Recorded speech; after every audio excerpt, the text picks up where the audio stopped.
অভিবাদন চুক্তি স্বাক্ষর এবং এপিএ 2019-20 এবং 21 শুদ্ধাচার পুরস্কার এই অনুষ্ঠানে আমি সবাইকে আমার আন্তরিক শুভেচ্ছা জানাচ্ছি।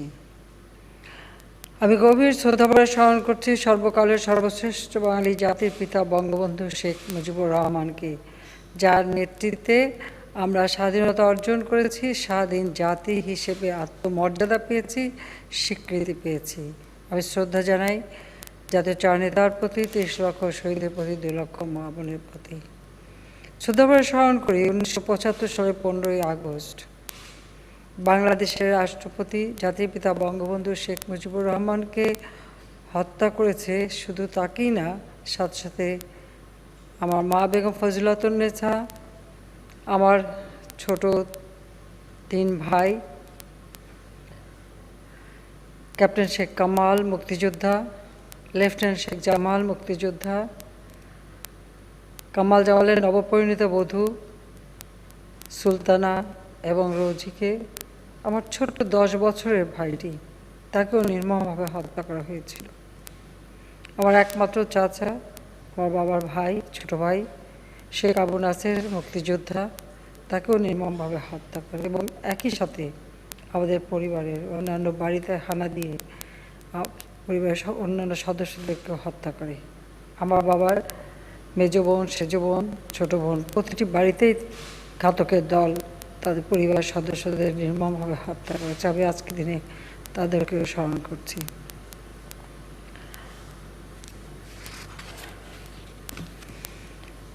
পঁচাত্তরের 15ই আগস্ট আমাদের জন্য একটা কালো দিবস।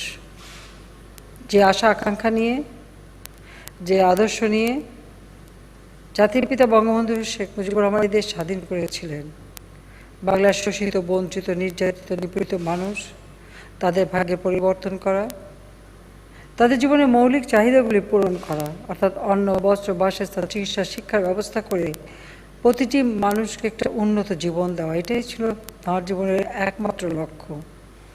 সেজন্য সেই ছাত্র অবস্থা থেকেই তিনি সংগ্রাম করেছেন। বাঙালি জাতির মাতৃভাষা বাংলায় কথা বলার অধিকার প্রতিষ্ঠার যে আন্দোলন তিনি 1948 সালে শুরু করেছিলেন, তাই ধাপে ধাপে তিনি এদেশের স্বাধীনতা অর্জনের পথে এগিয়ে নিয়ে যান, মানুষকে উদ্বুদ্ধ করেন এবং আমরা তাঁর নেতৃত্বে মহান মুক্তিযুদ্ধের মধ্য দিয়ে আমাদের দেশের স্বাধীনতা অর্জন করি, বিজয় অর্জন করি। এই স্বাধীনতা যুদ্ধে আমাদের লাখো শহীদ জীবন দিয়েছে, অনেক মা বোন নির্যাতিত হয়েছে, সে নির্যাতিত মা বোনদেরকে আমি স্মরণ করি। মহান ত্যাগের মধ্য দিয়ে আমরা আমাদের স্বাধীনতা পেয়েছি। স্বাধীনতার পর মাত্র 3.5 বছর তিনি সময় পেয়েছিলেন এই দেশকে গড়ে তুলতে। আজকে আপনারা যারা কর্তব্যরত বা কর্মে ব্যস্ত, আপনারা যদি একটু দেখেন স্ব মন্ত্রণালয়, প্রত্যেকটা কাজে জাতির পিতা বঙ্গবন্ধু তার গৃহীত যে পদক্ষেপ একটি স্বাধীন সার্বভৌম রাষ্ট্রের জন্য, যেটা মাত্র 3.5 বছরের মধ্যে তিনি করে দিয়ে গেছেন, সেটা সত্যি আমাদের অবাক হতে হয়, বিস্মিত হতে হয় যে এত অল্প সময়ের মধ্যে তিনি এই কাজগুলি কীভাবে করলেন। বাংলাদেশটা ছিল একটা প্রদেশ, সে এবং শোষিত বঞ্চিত একটি দেশ, যুদ্ধ বিধ্বস্ত, ক্ষত বিক্ষত ধ্বংস স্তূপের উপর দাঁড়িয়েই তিনি যাত্রা শুরু করেছিলেন। মাত্র 3.5 বছরের মধ্যে সেই যুদ্ধের ভয়াবহতা কাটিয়ে উঠে পুনর্বাসন, পুনর্গঠনের কাজ করে বাংলাদেশকে তিনি স্বল্পোন্নত দেশ হিসেবে প্রতিষ্ঠা করে দিয়ে যান। আর্থসামাজিক উন্নয়নের জন্য, বাংলাদেশের মানুষের মুক্তির জন্য যখন তিনি কর্মসূচি নেন এবং তা বাস্তবায়ন শুরু করেন, যার শুভ ফল এদেশের মানুষ পেতে শুরু করে, তখনই আসে এই চরম আঘাত, সেটা হচ্ছে 15ই আগস্ট 75। এই হত্যাকাণ্ড শুধু একজন রাষ্ট্রপ্রধানকে হত্যা করা না, একজন রাষ্ট্রপতিকে হত্যা করা না, এই হত্যাকাণ্ডটা ছিল আমাদের যে আদর্শ, মুক্তিযুদ্ধের যে চেতনা, সেই চেতনাকে ধ্বংস করা। লক্ষ্যটা ছিল বাঙালি জাতির আর্থসামাজিক উন্নয়নটাকে বাধাগ্রস্ত করা এবং বাঙালি জাতিকে চিরদিনের মতো গোলাম করে রাখা। আর মুক্তিযুদ্ধে বিজয়ের যে ইতিহাস, সেই ইতিহাসকে মুছে ফেলে দিয়ে সেই পরাজিতদের আকাঙ্ক্ষা পূরণ করা, এটাই হচ্ছে সব থেকে দুর্ভাগ্যজনক। এবং এই হত্যাকাণ্ডের পর খুনিদেরকে ইন্ডেমনিটি দিয়ে তাদের বিচারের হাত থেকে রেহাই দেওয়া হয়। আমি একজন নাগরিক, আমার অধিকার ছিল না যে পিতা মাতা ভাইয়ের হত্যার বিচার চাই, বা আমার মতো 15 আগস্টে যারা আমরা আপনজন হারিয়েছিলাম আমাদের কারো সে অধিকার ছিল না। সে অধিকারটুকু কেড়ে নেওয়া হয়েছিল, আর এই খুনিদেরকে বিভিন্ন দূতাবাসে চাকরিতে পুরস্কৃত করা হয়েছিল। তেমনি একটি অবস্থার মধ্যে আমি আমার ছোট বোন বিদেশে ছিলাম বলে বেঁচে গিয়েছিলাম। 6টি বছর আমাদেরকে বিদেশে থাকতে হয়েছিল রিফিউজি আকারে। রিফিউজি হিসেবে আমরা জীবনযাপন করছি, নিজেদের পরিচয়টাও দিতে পারিনি, কারণ যে দেশে আশ্রয় নিয়েছি তাদের ইচ্ছে মতোই আমাদেরকে পরিচয় গোপন করেই থাকতে হয়েছিল। কারণ তখন যে মিলিটারি ডিক্টেটর সরকার ক্ষমতায় ছিল তারা আমাদেরকে দেশে আসতে দেয়নি, বাধা দিয়েছে, এমনকি আমার ছোট বোনের পাসপোর্টটা পর্যন্ত দেয়নি। ওই পরিস্থিতিতে যখন 1981 সালে আমাকে বাংলাদেশ আওয়ামী লীগ সভাপতি নির্বাচিত করে, বাংলাদেশের মানুষের কাছ থেকে ব্যাপক সাড়া পাই এবং দেশে ফিরে আসি একরকম জোর করেই, জানি যে একদিকে আমার পিতার খুনিরা, অপরদিকে যুদ্ধাপরাধীরা বা খুনের আসামিরা তারাই ক্ষমতায়, বা যারা আমাদের স্বাধীনতাই বিশ্বাস করে না। মুক্তিযুদ্ধের নামধারী হলেই যে বিশ্বাস হবে সেটা তো না, সে আদর্শই বিশ্বাস করে না। সেই পরিবেশের মধ্যে আমি দেশে ফিরে আসি। জাতির পিতার যে আদর্শ ছিল, বড় সন্তান হিসেবে তার পাশে থেকে যতটুকু পেয়েছি আমরা, কারণ আমরা খুব কম পেতাম, কারণ অধিকাংশ সময় তিনি কারাগারেই থাকতেন। বারবার প্রতিটি ক্ষেত্রে যখনই তদানীন্তন সরকারের প্রতিবাদ করেছেন বা দেশের মানুষের কথা তিনি তুলে ধরেছেন, তার বিরুদ্ধে মামলা হয়েছে, তাকে গ্রেপ্তার হয়েছে বা মামলা ছাড়াও গ্রেপ্তার করে বন্দি করে রেখেছে। কিন্তু যতটুকু আমরা কাছে পেয়েছি, তার যে স্বপ্ন ছিল বাংলাদেশকে ঘিরে, বাংলাদেশের মানুষকে ঘিরে, যে মানুষের একবেলা খাবার জুটত না, পরনে ছিন্ন কাপড়, থাকার ঘর নেই, চিকিৎসা সেবা নেই, শিক্ষার সুযোগ নাই, সেই বঞ্চিত মানুষগুলির ভাগ্যই তিনি পরিবর্তন করতে চেয়েছিলেন। তো সেই আদর্শ নিয়েই আমার পথ চলা, এবং সেভাবেই আমাদের সংগঠন কাজ করেছে। আমরাও প্রচেষ্টা চালিয়েছি এবং যখন সরকার এসেছি বাংলাদেশের মানুষের জন্য সেবক হিসেবে কাজ করেছি। প্রধানমন্ত্রী তো আমার জন্য অন্য কিছু না, শুধু একটা সুযোগটা হলো মানুষের জন্য কাজ করার, মানুষের ভাগ্য পরিবর্তন করার, এবং যে আদর্শ নিয়ে বাংলাদেশ স্বাধীন হয়েছে সেই আদর্শটা বাস্তবায়ন করা, এটাই আমার একমাত্র লক্ষ্য। আজকে বাংলাদেশ উন্নয়নশীল দেশ, আমরা এগিয়ে যাচ্ছিলাম। অনেক ঘাত প্রতিঘাত, চড়াই উতরাই পার হয়েই 21 বছর পর আওয়ামী লীগ সরকার গঠন করে, এবং তখন থেকে আমাদের পরিকল্পনা কিভাবে আমরা দেশকে উন্নত করব দ্রুত। যে সময়গুলি হারিয়ে গেছে সেইগুলি ফিরে পাবো না, কিন্তু আগামী দিনের পথ চলাকে সহজ করে নিয়ে মানুষের ভাগ্য পরিবর্তন করা।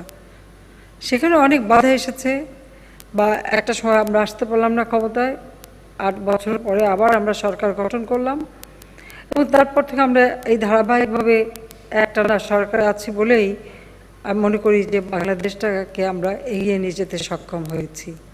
আজকের বাংলাদেশ উন্নয়নশীল দেশ। কিন্তু আমাদের অগ্রযাত্রায় আজকে এমন একটা বাধা আসলো, যেটা শুধু বাংলাদেশ না, সারা বিশ্বব্যাপী এই বাধাটা, সেটা হচ্ছে করোনা ভাইরাস। এই করোনা ভাইরাস আজকে সমগ্র বিশ্বকে সংকটের মুখোমুখি ফেলেছে, এবং এই ধরনের সংকট বোধহয় অতীতে আর কখনো দেখা দেয়নি। কারণ প্রযুক্তির এই যুগে কোথায় কি ঘটছে খুব দ্রুত জানা যাচ্ছে, ফলে এই মহামারীটা সর্বত্র যেমন ছড়িয়ে যাচ্ছে তার সংবাদগুলিও আমরা পাচ্ছি। কাজে এই অবস্থায় আমাদেরকে কিভাবে চলতে হবে, আমরা সবসময় আমাদের সেই কর্মপন্থা সুনির্দিষ্ট করেছি। কারণ করোনা শুধুমাত্র সংকট না, বরং এর থেকে সবথেকে বেশি আঘাত আসছে আর্থসামাজিক উন্নয়নের পথে। আর আমাদের দুঃখটা হলো যে বাংলাদেশকে আমরা যেভাবে এগিয়ে নিয়ে যাচ্ছিলাম সেখানে একটা বিরাট ধাক্কা লেগেছে। কিন্তু সেই অবস্থায়ও আমি ধন্যবাদ জানাই আমাদের প্রশাসন থেকে শুরু করে আইন শৃঙ্খলা রক্ষাকারী সংস্থা বা আমাদের সশস্ত্র বাহিনী, প্রত্যেকেই নিজ নিজ জায়গায় থেকে যে সাহসী ভূমিকা রেখেছেন এবং এত বাধার মধ্যে বা এরকম একটা অস্বাভাবিক পরিবেশের মধ্যেও আপনারা যে কাজ করেছেন সেজন্য আমি সবাইকে আন্তরিক ধন্যবাদ জানাচ্ছি। কারণ এটুকু কাজ যদি আমরা না করতে পারতাম তাহলে হয়তো বাংলাদেশের অবস্থা আরও শোচনীয় হয়ে দাঁড়াতো। তবে এটা ঠিক যে যেহেতু একটা বিশ্বব্যাপী সমস্যা, এখানে আমাদের একার কিছু করার নেই, তারপরেও আমাদের প্রত্যেকটা চেষ্টা রয়েছে যে করোনা সংক্রামক প্রতিরোধ করা, জনগণের সুরক্ষা নিশ্চিত করা এবং আর্থসামাজিক অবস্থা গতিশীল রেখে যেন আমরা মানুষের জন্য কাজ করতে পারি, মানুষের ভাগ্যটা পরিবর্তন করবার যে প্রচেষ্টা সেটা যেন একেবারে থেমে না যায় সেদিকে চেষ্টা করা। আর আমরা বিশেষ করে আওয়ামী লীগের পক্ষ থেকে যখনই আমরা সরকার গঠন করেছি বা আমরা যখন বিরোধী দলে ছিলাম তখন থেকেই আমাদের পরিকল্পনা ছিল আমাদের অর্থনৈতিক নীতিমালা কী হবে, বিভিন্ন ক্ষেত্রে আমরা কি কি কাজ করব সেগুলি আমাদের কিন্তু প্রস্তুত করা ছিল। কারণ আমাদের দলে বিভিন্ন উপকমিটি করে সেই কমিটির মাধ্যমে আমরা সেমিনার করেছি, আমরা তথ্য নিয়েছি এবং সেই সাথে আমাদের দলের যে ঘোষণাপত্র সেটা প্রণয়ন করেছি এবং আমাদের নির্বাচনী ইস্তিহারেও তার প্রতিফলন ঘটেছে। সাথে সাথে অর্থনৈতিক যে নীতিমালা আমরা প্রণয়ন করেছিলাম এবং যুগের সাথে তাল মিলিয়ে যে পরিবর্তনগুলি এনেছিলাম সেগুলির ভিত্তিতেই আমরা সরকার গঠন করার পরপরই আমরা আশু করণীয় আমাদের মধ্যমেয়াদী পরিকল্পনা, দীর্ঘমেয়াদী পরিকল্পনা আমরা নিয়েছি। আমরা রূপকল্প 2021 ঘোষণা দিয়েছিলাম, আমরা ডিজিটাল বাংলাদেশ গড়ে তুলব ঘোষণা দিয়েছিলাম। 2007 সালে আমাকে যখন তত্ত্বাবধায়ক সরকার গ্রেপ্তার করে, 16ই জুলাই আমি বন্দী হই, কোনো ওয়ারেন্ট ছিল না, তখনও কোনো মামলা দিয়েছে জানি না, কিন্তু পুলিশ মিলিটারি সব মিলে যে আমাকে আমাদের বাসা থেকে গ্রেপ্তার করে নিয়ে আসে এবং আমাকে একটা সাব জেলে রাখা, একদম একা কারাগারে বন্দি করা হয়। 16 তারিখে বন্দি করা হয়, 17 তারিখে আমার উপরে নোটিশ জারি হয় যে আমার সম্পত্তির হিসেব দিতে হবে। অর্থাৎ আমার বিরুদ্ধে একের পর এক মামলা, বিএনপির আমলে ছিল 12টা মামলা আর তত্ত্বাবধায়ক সরকার দিল আরও প্রায় 5টা মামলা। কিন্তু আমি কিন্তু সেখানে ঘাবড়াইনি, বরং আমি কারাগারে বন্দি হওয়ার পর সেখানে যে সময়টা পেয়েছিলাম তখন বসে বসে আমি কিছু নোট করেছিলাম যে বাংলাদেশটাকে কিভাবে উন্নত করব। কারণ 96 থেকে 2001 সালে যখন সরকারে ছিলাম তখন থেকেই আমাদের যে পরিকল্পনাগুলি ছিল তা বাস্তবায়ন করে যেতে পারিনি।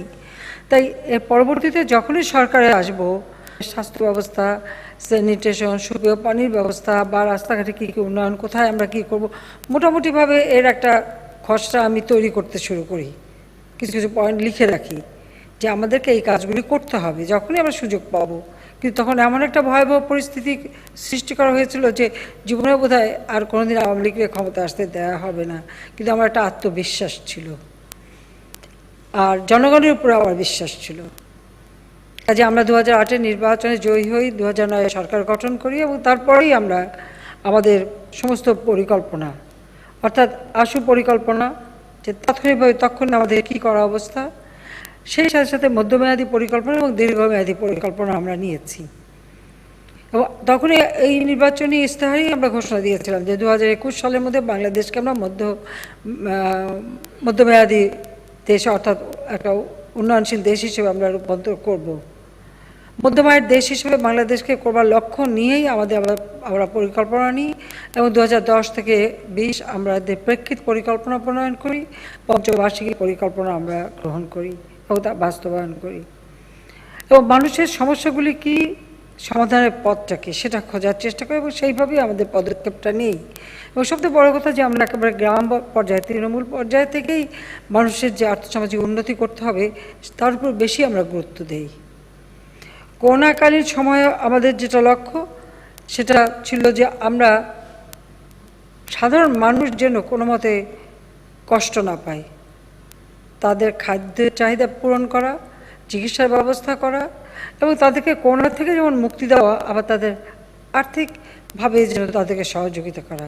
যে কারণে আমরা কতগুলি একটা প্রণোদনা প্যাকেজ ঘোষণা করি এবং প্রায় 1,31,641 কোটি টাকার 28টি প্রণোদনা অর্থনৈতিক পুনরুদ্ধার প্যাকেজ আমরা ঘোষণা করে তা বাস্তবায়ন করে যাই। আমি ধন্যবাদ জানাই যে প্রত্যেকটা মন্ত্রণালয়, প্রত্যেকটা সচিব এবং তাদের সঙ্গে যারা কর্মরত সকলেই আন্তরিকতার সাথে কাজ করেছেন, যে কারণে এই ভয়াবহ করোনাকালীন সময়েও আমরা আমাদের দেশের অর্থনীতিকে অন্তত গতিশীল রাখতে সক্ষম হয়েছি। কাজে আমরা এটুকুই চাইব যে আমাদের দেশটা এগিয়ে যাবে, দেশের কাজগুলি আমরা ভালোভাবে করব, কিন্তু এই করোনার জন্য যে বাধাটা আসছে, যদি বাধা অতিক্রম করতে সকলে আন্তরিকতার সাথে কাজ করছেন। আমাদের অনেক চিকিৎসক বা স্বাস্থ্যকর্মী, আমাদের প্রশাসনের কর্মকর্তা, আমাদের পুলিশ বাহিনী বা সশস্ত্র বাহিনীর সদস্য বা গণমাধ্যম কর্মী অনেকেই আমাদের এই পরিকল্পনায় সহযোগিতা করেছেন এবং করোনার কারণে অনেককে জীবন দিতে হয়েছে। সেই সাথে আমাদের দল, বাংলাদেশ আওয়ামী লীগ, আমাদের সহযোগী সংগঠনগুলি তারাও মাঠে নেমেছে, তারাও মানুষের পাশে থেকেছে এবং অনেকেই এই কাজ করতে যে জীবন দিয়েছে। তাদের সকলের প্রতি আমি আমার শ্রদ্ধা জানাই। তাদের এই আত্মত্যাগ জাতি চিরদিন শ্রদ্ধার সাথে স্মরণ করবে। আমাদের সবসময় একটা লক্ষ্য ছিল যে বাংলাদেশের, অর্থাৎ সরকার কি, সরকার হচ্ছে জনগণের সেবা করবে, তো যারা সেবা করবে তাদেরকে দক্ষ করে গড়ে তোলা, তাদের একটা জবাবদিহিতা নিশ্চিত করা এবং জনসেবা করা, অর্থাৎ জনগণের সেবামূলক প্রশাসন গড়ে তোলা। কারণ শুধু সরকারি থেকে শুধু সরকারি সুযোগ সুবিধা ভোগ করবো তা নয়, এখানে আমাদের একটা দায়িত্ব রয়েছে। সে দায়িত্বটা হচ্ছে জনগণের প্রতি, জনগণের কল্যাণে, জনগণের স্বার্থে এবং জনগণের ভাগ্য পরিবর্তনে। সেই কথাটা চিন্তা করি আমরা সকল কর্মকাণ্ড, আমাদের যেমন বার্ষিক উন্নয়ন কর্মসূচি আমরা গ্রহণ করি, আমরা বাজেট দেই বা প্রশাসনের যে সমস্ত কর্মকাণ্ড আমরা পরিচালনা করি, সেগুলি যেন গতিশীলতা পায়, সেগুলি যেন জনগণের কল্যাণমুখী হয় এবং জনগণ যেন তার সুফলটা ভোগ করতে পারে, সেই লক্ষ্য নিয়েই আমরা কাজ করি। যে কারণে আমরা এই সিদ্ধান্ত নিয়েছিলাম 2014-15-তে যে আমরা এই যে বার্ষিক উন্নয়ন কর্মসূচি থেকে শুরু করে এই সমস্ত কাজগুলি যখন আমরা করব, তো সেই কাজগুলির একটা জবাবদিহিতা নিশ্চিত করা এবং কাজগুলি যাতে সঠিকভাবে হচ্ছে সেটা নিশ্চিত করা, সেই লক্ষ্য নিয়েই আমরা এই বার্ষিক কর্মসম্পাদন চুক্তি প্রবর্তন করি। সেখানে সকল মন্ত্রণালয়ের সচিব বা সিনিয়র সচিবরা করেন, আমাদের পক্ষ থেকে ক্যাবিনেট সচিব তিনি এটা স্বাক্ষর করেন এবং স্ব মন্ত্রণালয় আবার তার নিজের মন্ত্রণালয়ের বিভিন্ন পর্যায়ে তারাও আবার নিজেরা চুক্তি করে কাজগুলি সুসম্পন্ন হচ্ছে কিনা বা আমাদের লক্ষ্য অর্জন আমরা সঠিকভাবে রাখতে পারছি কিনা সেটা করা হয়। তারই ধারাবাহিকতায় আজকে এই করোনাকালীন সময়েও আমাদের এই অষ্টমবারের মতো এই গুরুত্বপূর্ণ চুক্তি স্বাক্ষর হলো। সেজন্য সবাইকে আমি ধন্যবাদ জানাই যে আমি জানি করোনায় প্রতি মুহূর্ত বাধা, তারপরেও এই অনুষ্ঠানটা সম্পন্ন করতে পেরেছে, সেই জন্য সবাইকে আমি ধন্যবাদ জানাচ্ছি। আমরা এরই ভিতরে বাজেট দিতে পেরেছি এবং বাজেট আমরা একেবারে খুব বেশি বড় বাজেট না দিতে পারলেও অন্তত পক্ষে বাজেট যে প্রতি বছর আমরা কিছু কিছু বাড়ানোর সক্ষমতা অর্জন করেছি, সেই গতিটা আমরা ঠিক রেখেছি। তারপর আমি বলবো যে হ্যাঁ, যদি এই অবস্থাটা সৃষ্টি না হতো হয়তো আরও ভালো কাজ আমরা করতে পারতাম, কিন্তু সেটা হয়তো করতে পারলাম না। তারপরেও আমরা মনে করি যে এরই মধ্যে আপনারা প্রত্যেকে যে হওয়ার দায়িত্ব এমন চমৎকারভাবে পালন করেছেন যাতে অন্তত গতিশীলতাটা আমরা ধরে রাখতে পেরেছি। আমাদের লক্ষ্য যে দেশের সুশাসন নিশ্চিত করা, আর তার জন্য এই শুদ্ধাচারের একটা ব্যবস্থাও আমরা নিয়েছি যে প্রতিটি ক্ষেত্রে একটা জবাবদিহিতা থাকা উচিত এবং মানুষ কি কোন অবস্থায় কি করণীয়, এই শুদ্ধাচার নীতিমালার মধ্যে তার প্রত্যেকটা কথাই উল্লেখ রয়েছে যে কী পরিবেশে কোন পরিস্থিতিতে কী কী কাজ করা, কীভাবে কথা বলা, নিজেকে কীভাবে উপস্থাপন করা, অন্যের সাথে কীভাবে ব্যবহার করা, সেগুলি মাধ্যমে কাজগুলি আদায় করে নিয়ে যা দেশের জন্য, দেশের কল্যাণে, দেশের মঙ্গলে আসবে, যার সুফল জনগণ পাবে, সেটাই আমরা প্রচেষ্টা চালিয়েছি। তাছাড়া জাতিসংঘের যখন এমডিজি প্রণয়ন করা হয় তখনও আমি প্রধানমন্ত্রী ছিলাম, আবার এসডিজি যখন হয় তখনও ছিলাম। এমডিজিতে আমরা সফলভাবে বাস্তবায়ন করেছিলাম, এসডিজিরও আমরা লক্ষ্যগুলি একে একে যেগুলি অন্তত আমাদের দেশের ক্ষেত্রে প্রযোজ্য সেগুলি কিন্তু আমরা বাস্তবায়ন করে যাচ্ছি। আমাদের লক্ষ্য যেমন আমরা স্থির করেছিলাম 2021 সালের মধ্যে বাংলাদেশ ডিজিটাল হবে, এটা করেছিলাম বলে আজকে সত্যি বাংলাদেশ ডিজিটাল বাংলাদেশ। আর সে কারণেই, যদিও করোনার কারণে আমি কিন্তু বলতে গেলে একরকম বন্দি জীবনই আমার, কারণ আগে ছিলাম ছোটো জেলখানায়, এখন আছি বড় জেলখানায়, কারণ এই গণভবন থেকে আর বেরোতে পারিনি। হ্যাঁ, একটু বড় জেলখানা, এটা হলো কথা। একটু লিবার্টি আছে, দোতলা থেকে নিচে নামতে পারি, মাঠে হাঁটতে পারি, এই পর্যন্ত। কিন্তু আগে ছিলাম একটা ঘরে, মানে একদম ঘরের মধ্যে বন্দি, ওখানে আর নড়ার উপায় ছিল না, ক্লবসল গেট দিয়ে বন্ধ করা ছিল। এখন অবশ্যই ইলেকট্রনিক দরজা আছে। তো যাই হোক, তারপর আমি বলবো যে আপনাদের সামনে থাকতে পারলাম না, এটাই আমরা একটা খুব দুঃখ যে আজকে এই কর্মসম্পাদন চুক্তি হলো, আমি নিজে হাতে নিতে পারলাম না বা থাকতে পারলাম না, সেই দুঃখটা আবার রয়ে গেল। আর পুরস্কারগুলি নিজে হাতে দিতে পারলে আমি আরও খুশি হতাম, কিন্তু এই করোনার কারণে, মহামারীর কারণে সেটা সম্ভব হলো না।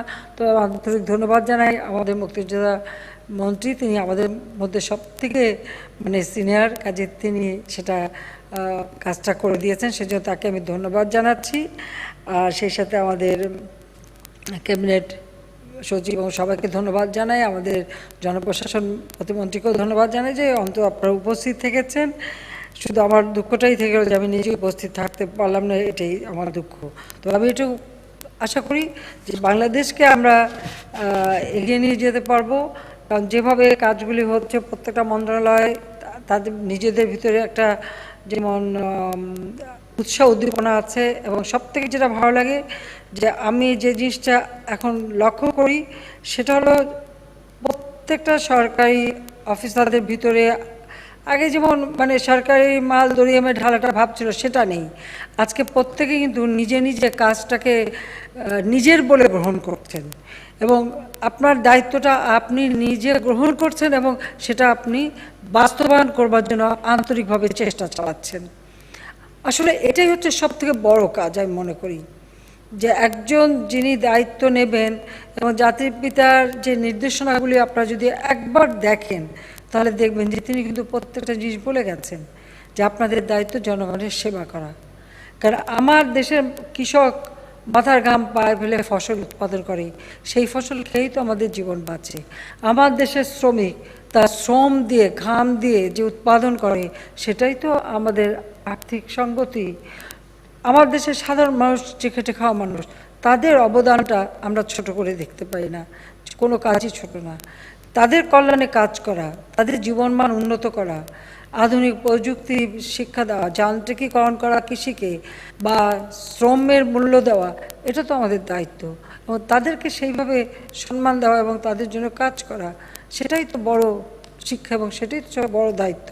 ছোটোবেলার থেকে আমরা, আমাদেরকে শিখেছে, রিক্সাওয়ালাকে আমরা কখনো তুমি বলতে পারতাম না, আমাদের আপনি বলতে হবে।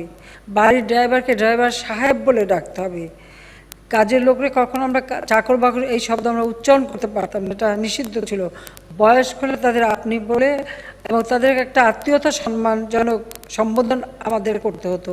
এটাই আমাদের বাবা মা আমাদের শিখিয়েছেন। কাজে আমি এটুকু বলবো যে যে কোনো কাজকে নিজের করে নেওয়া, নিজের মতো চিন্তা করা, অর্থাৎ ওন করা। তো আজকে আমি যেটা আমার এই বিশেষ করে 2009 সরকার গঠন করার পর থেকে এই পর্যন্ত আমি যেটা লক্ষ্য করেছি যে সর্বক্ষেত্রে আমাদের যারা প্রশাসনে আছেন, আমাদের আইন শৃঙ্খলা আছেন, অথবা আমাদের সশস্ত্র বাহিনীতে আছেন, বা অন্যান্য ক্ষেত্রে, প্রত্যেক ক্ষেত্রে যারা শাসক কর্মরত, প্রত্যেকের ভিতর কিন্তু এই পরিবর্তনটা এসেছে। সকলে কিন্তু আমাদের দেশের কাজগুলি, যেগুলি জাতির জন্য, যেটা মঙ্গলের জন্য, জনগণের জন্য, সে কাজগুলিকে ওন করেছেন। অর্থাৎ আপন বলে গ্রহণ করে, সদায়িত্ব বলে গ্রহণ করে আপনারা তা বাস্তবায়ন করে যাচ্ছেন। আর সেই বাস্তবায়ন করে যাচ্ছেন বলেই এত অল্প সময়ের মধ্যে বাংলাদেশ সাফল্য অর্জন করতে পেরেছে। যেখানে জাতির পিতা স্বল্পোন্নত দেশ হিসেবে রেখে গিয়েছিলেন 1975 সালে, আজকে আমরা উন্নয়নশীল দেশ হতে পেরেছি এই অল্প সময়ের যে উন্নতিটা, অর্থাৎ 2009 থেকে এই 2020-21 এর ভিতরে যে উন্নতি, এর মধ্যেই কিন্তু আমাদের সেই অর্জনগুলি হয়েছে। আজকে সারা বিশ্বে বাংলাদেশ একটা সম্মানজনক অবস্থানে এসেছে। যে বাংলাদেশকে আগে আমরা বাইরে গেলে শুনতাম, কেউ বাংলাদেশ শুনলেই বলতো দুর্ভিক্ষের দেশ, ঘূর্ণিঝড়ের দেশ, জলোচ্ছ্বাসের দেশ, প্রাকৃতিক দুর্যোগের দেশ। এখন আর সেটা বলে না কেউ, ভিক্ষা চাওয়া দেশ না এখন আমরা। কারণ জাতিপিতা বলেছেন ভিক্ষুক জাতির ইজ্জত থাকে না। তো সেটাই আমাদের লক্ষ্য ছিল, কেউ যেন আমাদের অবহেলা করতে না পারে। যেটুকু সম্পদ আছে সেটা দিয়েই আমরা এগিয়ে যাব। তো আমরা সেটা এগিয়ে যাচ্ছি, এবং এই এগিয়ে যাওয়ার চলার পথে আপনারাই হচ্ছেন সবথেকে বড় চালক, যারা দেশের অর্থনীতিকে গতিশীল রেখেছেন, দেশের উন্নয়নটাকে ত্বরান্বিত করছেন, দেশের মানুষের ভাগ্য পরিবর্তনে। হ্যাঁ, আমি চিন্তা করতে পারি, বলতে পারি যে হ্যাঁ এটা চাই, এটা চাই, এটা করতে চাই, কিন্তু বললে তো হলো না। যারা কাজ করবেন তাদের ভিতরে যদি সেই প্রণোদনাটা না আসে, সেই উৎসাহ উদ্দীপনাটা যদি না আসে, তাহলে তা বাস্তবায়ন করব কীভাবে? কিন্তু সেই উদ্দীপনাটা আপনাদের সকলের মাঝে আছে, সেটা আমি দেখেছি। আর দেখেছি বলেই যখনই আমরা যে কাজগুলি করতে যাচ্ছি আমরা সফলতা অর্জন করছি। সেজন্য আমি সকলকে ধন্যবাদ জানাই, এবং আমাদের প্রিয় সিনিয়র সচিব এবং সচিববৃন্দ, আপনাদের মাধ্যমে স্ব মন্ত্রণালয়ের সকল স্তরের সকল অফিসারকে, সকলকে আমার আন্তরিক ধন্যবাদ আমি জানাচ্ছি। আপনারা এই যে আজকে আমরা 20-21 অর্থবছরের বার্ষিক কর্মসম্পাদন চুক্তিতে আপনারা স্বাক্ষর করলেন এবং গুরুত্বপূর্ণ ভূমিকা রাখলেন। আমি মনে করি যে আমাদের যে সমস্ত পরিকল্পনা সেগুলি আমরা বাস্তবায়ন করতে পারবো। আর করোনা এই পরিস্থিতিতে সকলে যেন স্বাস্থ্যবিধিটা মেনে চলে সেদিকেও দৃষ্টি দিতে হবে।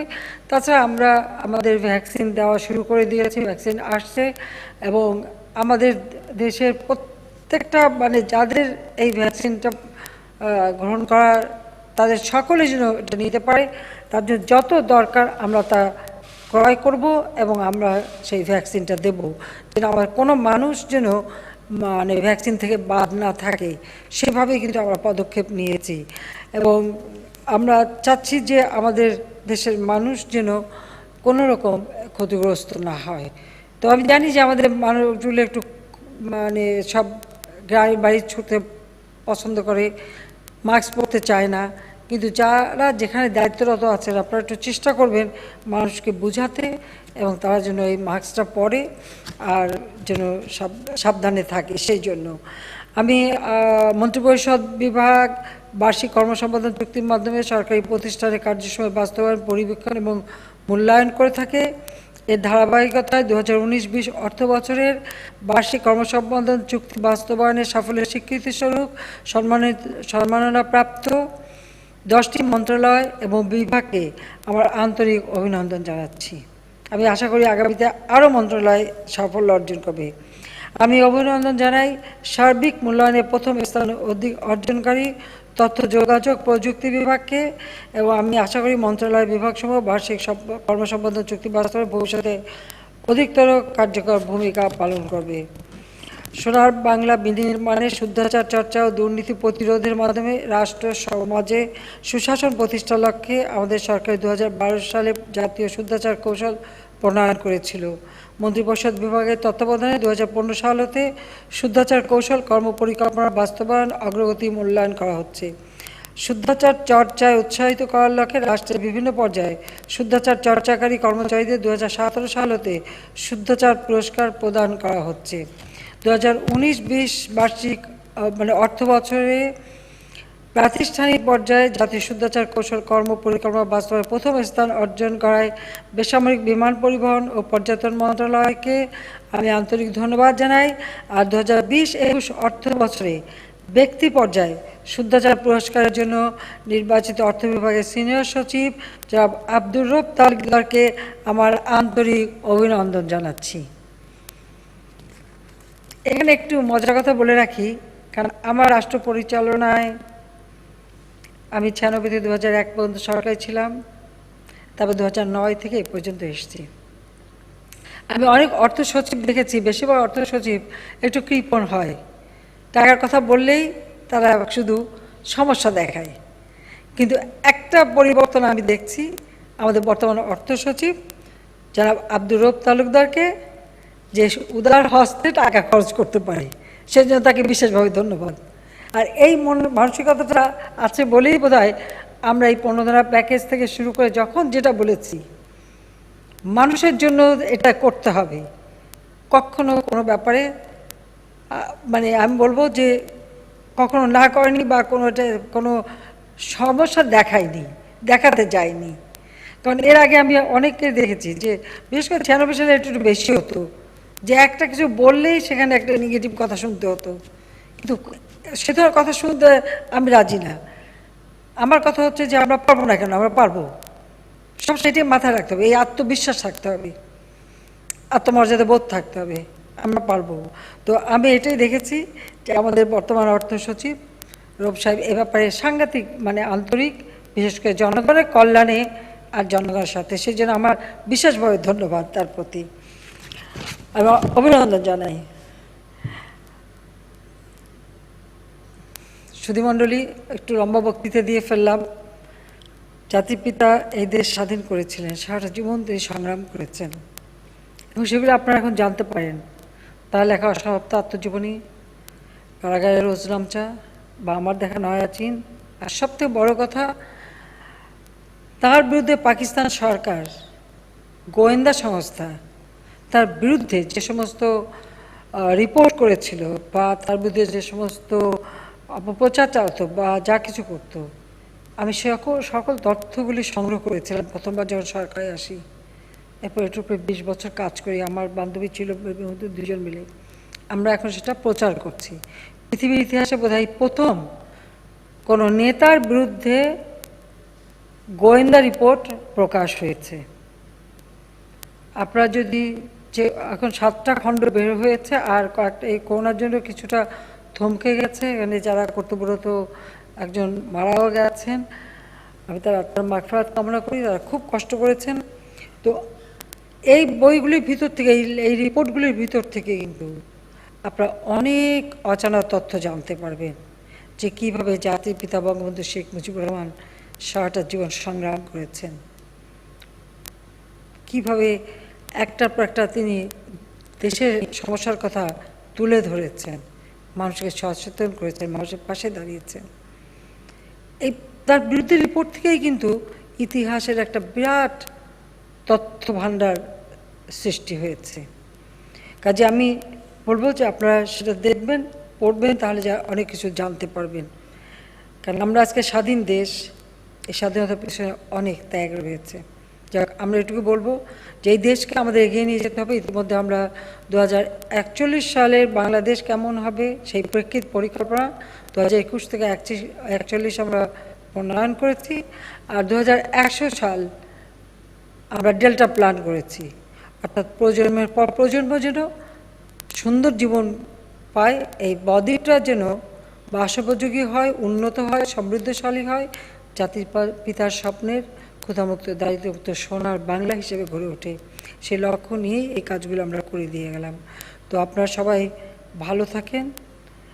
আর আবারও ধন্যবাদ জানাই আমি ধন্যবাদ জানাই যে আপনারা সরকারি কর্মসম্পাদনে সুশাসন, জবাবদিহিতা নিশ্চিত করতে বার্ষিক কর্মসম্পাদন চুক্তি জাতীয় শুদ্ধাচার কৌশল কার্যকর ভূমিকা পালন করছে। সেজন্য মুজিব বর্ষ এবং স্বাধীনতা সুবর্ণ জয়ন্তীর এই লগ্নে প্রশাসনের সকল স্তরের জবাবদিহিতা নিশ্চিত করে জাতির পিতার স্বপ্নের সোনার বাংলাদেশ গড়ে তোলার দৃঢ় অঙ্গীকার ব্যক্ত করে আমার বক্তব্য শেষ করছি।